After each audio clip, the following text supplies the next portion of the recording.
koyen sam foforo mu na de hia wo mo Axim wonzema ismensi mu wo atoyemantam mu we de nkotodwogu fompa na de to mpanufo nim se wo mo kwan no de de ko wura mu Axim no de wona afa so da nim enye kura timpanufo mra medi hu dwuma emfama wo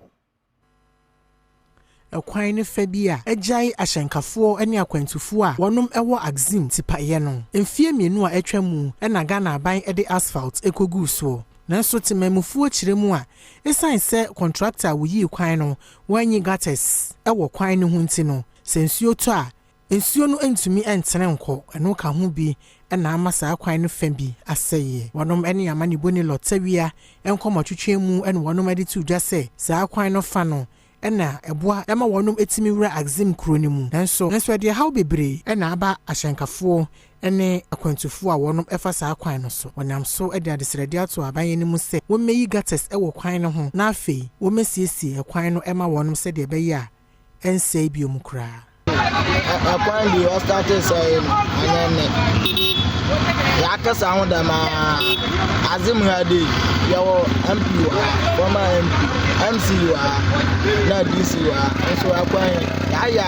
one sisi ampo atobojoncha onche efa ha na wa se efa ha ya kan bia onfie akwan ka kre ya oye gata sunu to a otumo wule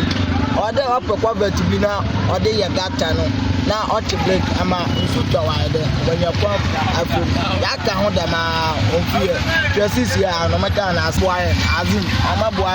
ya kwa na ayanso ya ba akwani demo waye sisi ala haka kredi wa se bramen amma da ba wodi ha wo bre in fact wala etikalu mpo na karu di ha ebre pa obimpo lo wompo obimpo ya anyi se na so wode ko so di ha to take more than 30 minutes asana wa to wetwu wa ha oba ne ma odu time mpo na nsu nuto a karu bia lo ntumu cross wa anti yesle de haka kredi yesle wona akasa o mo na wonye ni men no maka kwa no ondi mu onwie mu ade no wedi nkana yen de dado nti haka kriya wa say yesre de